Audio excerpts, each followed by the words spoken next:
kí olóyè Sunday Igboho kí wọ́n lọ dúpẹ́, kí wọ́n lọ kí àwọn ọba aláyé. Àkọ́kọ́ wọ́n ní kí olóyè Sunday Igboho kí wọ́n má jẹ́ ó pẹ́, kí wọ́n má jẹ́ ó jìnnà tí wọ́n fi lọ kí kábíyèsí Aláàfin tìlú Ọ̀yọ́ Abímbọ́lá Akínmọ̀wádé Ẹlẹ́wẹ̀ẹ́tù. Wọ́n ní kí olóyè Sunday Igboho kí wọ́n má jẹ́ ó pẹ́, kí wọ́n má jẹ́ ó jìnnà, kí wọ́n lọ dúpẹ́, kí wọ́n lọ kí kábíyèsí Ọọ̀ni ìrìṣà ọba Adéyẹyẹ ní Ìtògúnwùsì Ọ̀jájá kejì àrólé Oòduà, kí wọ́n lọ kí wọn. Bákan náà wọ́n ní kí olóyè Sunday Igboho kí wọ́n lọ kí kábíyèsí ìlú wọn gangan, gẹ́gẹ́ bí wọ́n ṣe gbéra tí wọ́n lọ kí kábíyèsí Olúbàdàn tilẹ̀ Ìbàdàn ọba sẹ́nitọ̀ Rasidi Adéwọ̀lú Ládọjà, tí wọ́n lọ kí wọn láàfin lẹ́yìn tí ìjọba àpapọ̀ lábẹ́ ààrẹ Bọ́lá Ahmed Tinubu tí ó yọ̀ǹda wọn, tó gbẹ́sẹ̀ kúrò lórí ìwé ìrìnnà àti wanted tí wọ́n fi orúkọ olóyè Sunday Igboho sí tẹ́lẹ̀. Lẹ́yìn tí olóyè Sunday Igboho ti gbà yọ̀ǹda yìí ó kó lọ kí kábíyèsí Aláàfin tìlú Ọ̀yọ́, kábíyèsí Ọọ̀ni ìrìṣà àti kábíyèsí ìlú rẹ̀ gangan nígbòho, gẹ́gẹ́ bó ṣe lọ kí kábíyèsí Olúbàdàn tilẹ̀ Ìbàdàn láàfin. Tá bá láǹfààní bá olóyè Sunday Igboho sọ̀rọ̀, ká sọ fún olóyè Sunday Igboho kí wọ́n mọ àwọn tí wọ́n mọ̀ gbà láàyè nínú ilé wọn, tí wọ́n mọ̀ gbà lálejò nínú ilé wọn, kán dẹ̀ mọ àwọn tí wọ́n jọ máa ṣe wọléwọ̀de, àti ọ̀rọ̀ tí olóyè Sunday Igboho máa sọ níta gbangba tí wọ́n bá ti ń jáde. Wọ́n ní ká sọ fún olóyè Sunday Igboho wípé ọbẹ̀ kì í mì níkùn àgbà,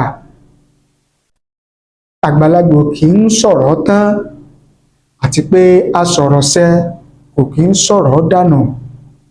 Wọ́n ní ká jẹ́ kí olóyè Sunday Igboho kí ọmọ ìyẹn dájúdájú, ìyẹn ní abala tibẹ̀ yẹn. Lẹ́yìn náà bá wá ní ìmọ̀ràn ọ̀rọ̀ tí ẹ fẹ́ fi ránṣẹ́ sí olóyè Sunday Igboho, tàbí ẹ fẹ́ kí olóyè Sunday Igboho mọ̀, ẹ lè bá wa sọ̀rọ̀. Tẹ́ bá jẹ́ pé ó rọ̀ yín lọ́rùn láti jẹ́ pé kí a fi ohùn yín síta, tó wá jẹ́ pé ẹ fẹ́ kí àwọn èèyàn mọ̀ yín, kán gbọ́ yín, ẹ lè pè wá ní WhatsApp call privately tàbí kẹ́ text sí wa. Yóò tẹ̀ wá lọ́wọ́, a sì jẹ́ kí ayé gbọ́, kí ayé mọ̀, a sì nígbàgbọ́ pé yóò kan olóyè Sunday Igboho lára, ìyẹn lábala ti bẹ̀yẹn.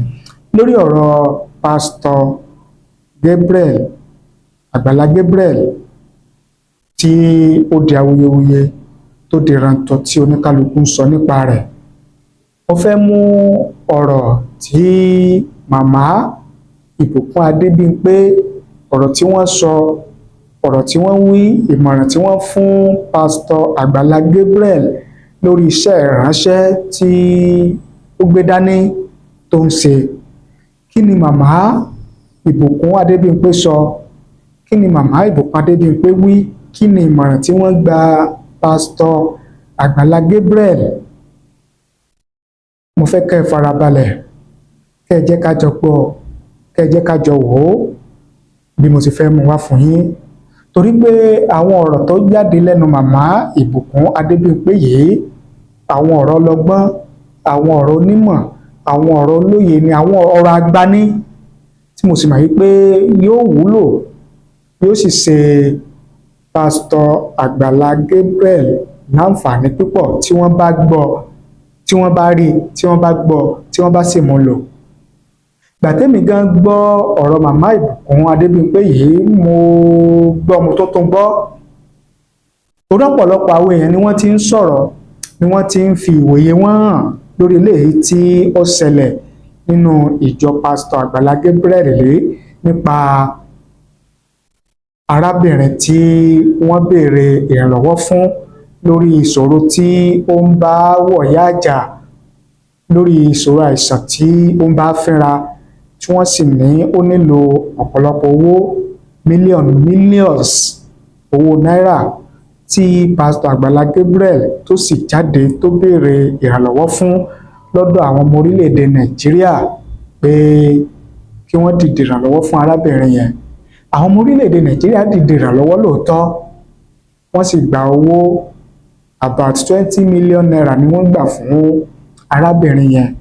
Owó tí wọ́n gbà fún arábìnrin yẹn òun ló wá di rántó ló da wuyewuye ni ọ̀rọ̀ wáyé lórí rẹ̀.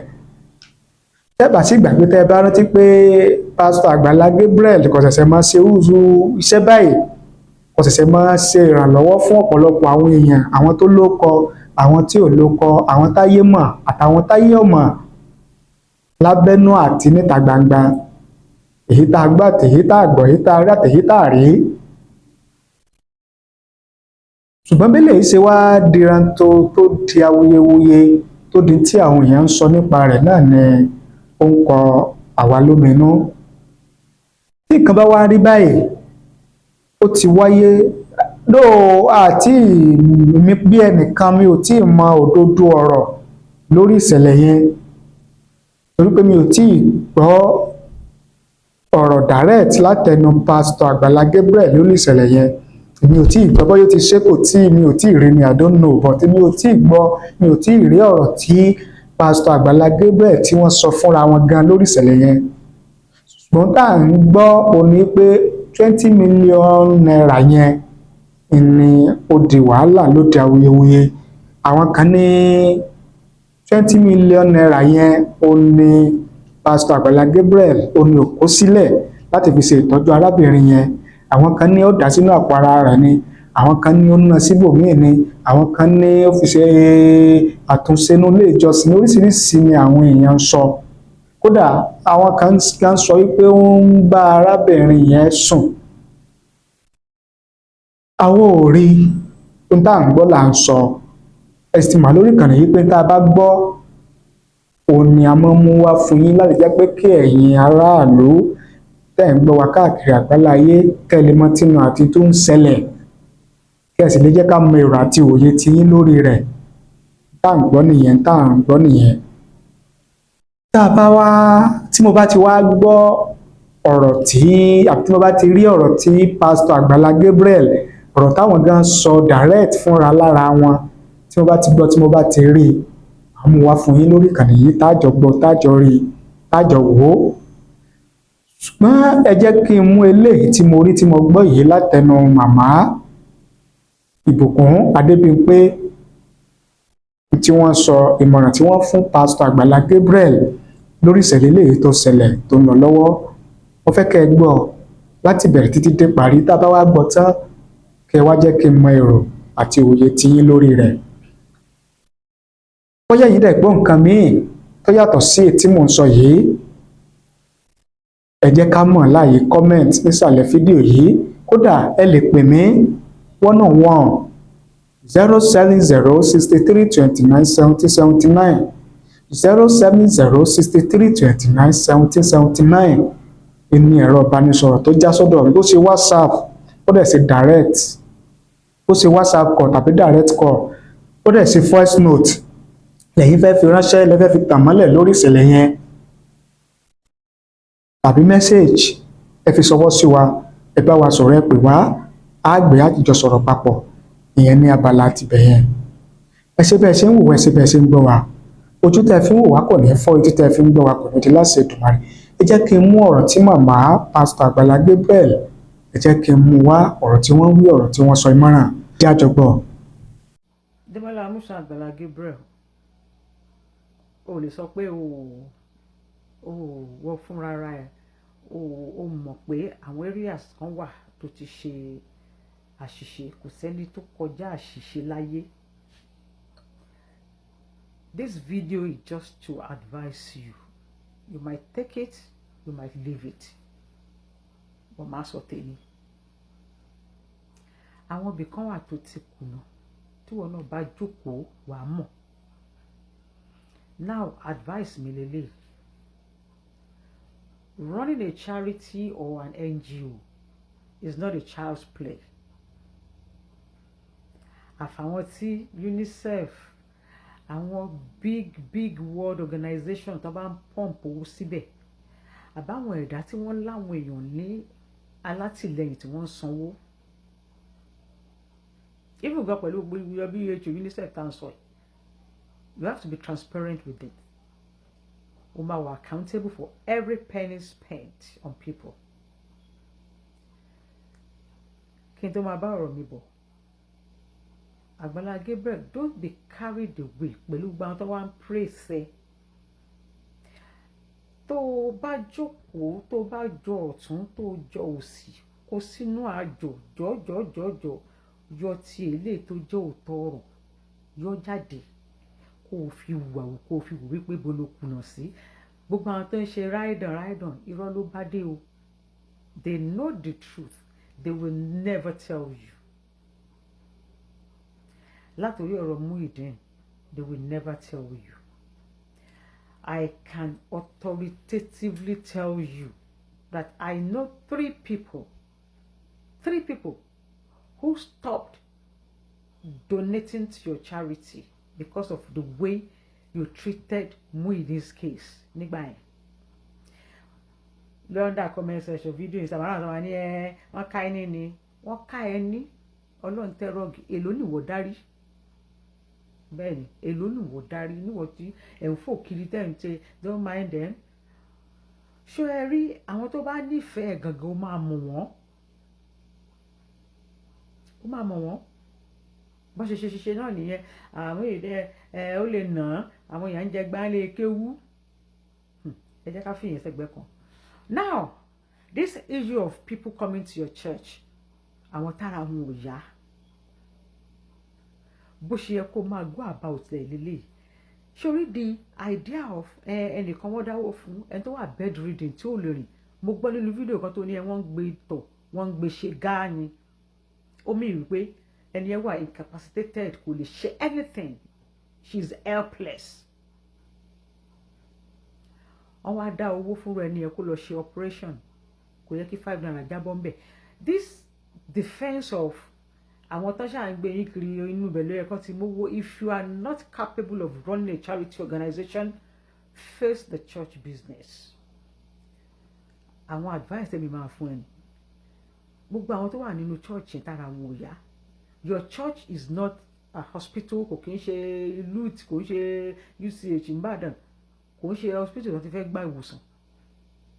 Tí ẹni kó máa fàdúrà ràn wọ́n lọ́wọ́, ó lè máa gbé wọn wá. Máa gbé wọn lẹ́ẹ̀kọ̀ọ̀kan láwọn tó bá ní serious issue ni o. Ẹni yìí mo gbé wá ẹjọ́ iye tẹ́ bá ní kílò account number yín, àkáǹtì yín nìyẹn, ẹ bá mi bá wọn fi sí ìgbà àwòkòkò bàbá sásùn ara wọn ò yá. Jẹ́kẹ́ni ẹ gbalé ẹ̀ lọ. Don't let your church be a dump ground. Níbi tí wọ́n máa da ẹni tára ò yá sí ẹni tí kò yẹ kó rí bẹ́ẹ̀. Kò yẹ kó rí bẹ́ẹ̀. It is becoming something else. Pope John Paul, bẹ́ẹ̀ ni Pope, wọ́n lọ sí hospital. Pope John Paul gba treatment ní hospital. Ká tó wá sọ àwọn ọmọ àwa jẹ́ pé Ọlọ́run ò pe ọ̀pọ̀lọpọ̀ nínú wa. Ẹni tó bá ní nǹkan tó jẹ́ pé hospital ni, ẹ jẹ́ kó gba hospital lọ, kẹ́yìn kan máa fàdúrà ràn wọ́n lọ́wọ́. Má sọ church ẹ, má sọ àyíká ọ̀dọ̀ ẹ̀. Níbi tí wọ́n máa dump oríṣiríṣi ẹ̀dá tára ẹ̀ ò yá sí. The other time, say you were calling on your state government to come to your rescue. Kò work. Kò lè wọ́n ní down, kì í ṣe pé. Because nǹkan pọ̀ nílẹ̀. Ẹni tó bá tó charity run ló run, and that is not the way to run a charity. If you want to run a charity, be focused. Tó bá yẹ pé arúgbó ló fẹ́ take care, face àwọn arúgbó. Kọ́kọ́ lé fáwọn arúgbó tí wọn ò bá láwọn èèyàn, kì í ṣe àwọn arúgbó táwọn ọmọ wọn tọ́jú wọn o. Àìmọye arúgbó nígboro Ìbàdàn yẹn káàkiri tó jẹ́ wípé arúgbó mi nígbà tí mo wà lè wà rí arúgbó mi báyà dẹ̀ ru ewédú, gbogbo ewédú tó wà lórí màmá yẹn lè má ju $5,000, ó ti pọ̀ jù $2,000. Àwọn máa ṣe kẹ̀jẹ̀kẹ̀jẹ̀ kiri orí títì. Irú àwọn arúgbó yẹn tẹ́ bá kọ́lé arúgbó táwọn yẹn máa tọ́jú wọn bẹ̀, ìyẹn sì dá. Ó máa get foreign aid nírú àwọn nǹkan bẹ́ẹ̀ yẹn. Ṣùgbọ́n anything sickness, ailment, illness tó jẹ́ pé hospital lọ́rọ̀ ẹ̀ kàn, má jẹ́ kán wá jókòó sí ṣọ́ọ̀ṣì ẹ̀ mọ́. Má jẹ́ kán wá jókòó sí ṣọ́ọ̀ṣì ẹ̀ mọ́. Ó ní you are now going into people's inboxes to solicit for funds for oúnjẹ tẹ́ ń sè every Sunday because ọjọ́ tó ti lọ lórí ìyẹn nìyẹn, àwọn ayé tó ti sún síwájú, kò lọ títí bí àṣẹ olórin fújì kan gbà kan, ìgbà ò lọ bí òréré. N tó máa ṣe tó máa wà for life ni kò ṣe. À ń dáná yẹn, à ń ṣe yẹn, ẹ yọ sentiment kúrò. Gbá kan mú arúgbó, ìtọ́jú arúgbó is one of the best thing. Mú kan kọ́lé arúgbó ní ilẹ̀ tí ó wà òkè, kẹ́kọ̀ọ́ yàrá kọ̀ọ̀kan pẹ̀lú toilet and bath, yàrá kọ̀ọ̀kan pẹ̀lú toilet and bath, ìjọba gbọ́n dá sí. Tó bá write lẹ́tà ẹ̀ dáadáa, tó ṣèwé ẹ̀ dáadáa, wà á rí foreign assistance kì í ṣe individual. Àìmọye àwọn foreign agencies tó máa ń ṣe irú nǹkan bẹ́ẹ̀, tó máa ń collaborate. Wà á dẹ̀ make sure pé àwọn arúgbó tó fẹ́ gbé síbẹ̀, àwọn arúgbó tí wọ́n ní really need ẹ̀ ni, kì í ṣe arúgbó tí wọ́n ní láwọn èèyàn tó ń tọ́jú wọn. Agbala Gabriel wàá lè nípa lọ́la tójú òun ò bá fọ́, a máa wo bàìbàì, a ṣe kí ni, a máa wo bàìbàì. Má wo ariwo ìwọ ló dáa jù, ó ń lọ gbogbo àwọn tí wọ́n ń pariwo ó jẹ Sunday ṣe wá fẹ́ mẹ́hẹ̀. Tó bá yẹ pé bẹ́ẹ̀ ni supporters tó ṣe ń pariwo ẹ tó lórí afẹ́fẹ́, ó yẹ kárẹ́ nìkan tó máa ní yá 500,000 rẹ̀, 300,000, 100,000 rẹ̀. Rárá, kọ́mẹ̀ntì náà ni, kọ́mẹ̀ntì yẹn ni. Ọmọ tó wà lórí ìdùbúlẹ̀ àìsàn tí ò lè rìn, tó need operation surgery, kọ́ dá 20 million sákàǹtì ẹ̀tọ́ ẹ̀ ò yọ sísì. Gbogbo àwọn tó ń pariwo bí tá a ti ń ṣe láti ń jẹ, kò yẹ kó rí bẹ́ẹ̀ yẹn, ibẹ̀ láti máa jẹ lóòótọ́, ṣùgbọ́n kì í ṣe rí ní situation of between life and death. All these things ó ń jẹ́ káwọn èèyàn máa sá sẹ́yìn, ó ń jẹ́ káwọn èèyàn máa sá sẹ́yìn. Má jẹ́ káwọn èèyàn tán ẹ̀. Gbogbo àwọn tó ń comment kì í tán ṣe you are the best, you are the good, irọ́ ló bá dé, irọ́ náà ń pa. A word is shaking is enough for the wise. Step up your game, re-strategize. Owó yẹn ò wá mọ́ bíi ti tẹ́lẹ̀, we all know. Ìyẹn ló dífá fún wípé ìgbà ò lọ bí òréré, ayé ò tọ́ lọ bí ọ̀pá àmọ́. Step up. Tó bá ṣì wish láti máa ṣe charity, tó bá ti lówó ara, because gbogbo àwọn tó máa ń ṣe kíní kan foundation, àwọn tán tí wọ́n tó tán, tí wọ́n láwọn èèyàn lọ́wọ́, àwọn billionaire circle tó jẹ́ pé nínú àkáǹtì ilé foundation yẹn, wọ́n ẹlòmíì lè ju 2 billion sínú ẹ̀, ẹlòmíì lè ju 100 million sínú ẹ̀, ẹni akọ̀rẹ́ máa turn ẹ̀ over ni. Kò rí bẹ́ẹ̀ nìyẹn. Àwọn èèyàn tó wà ní òyìnbó, àwọn tó wà ní Nàìjíríà ní owó orí wúwo, owó oníyọ̀. Mo máa ń rí ìgbà ẹlòmíà ní I just send 2,000, ẹ bá mi gbà bẹ́ẹ̀ 1,000 nínú egungun. Think about it.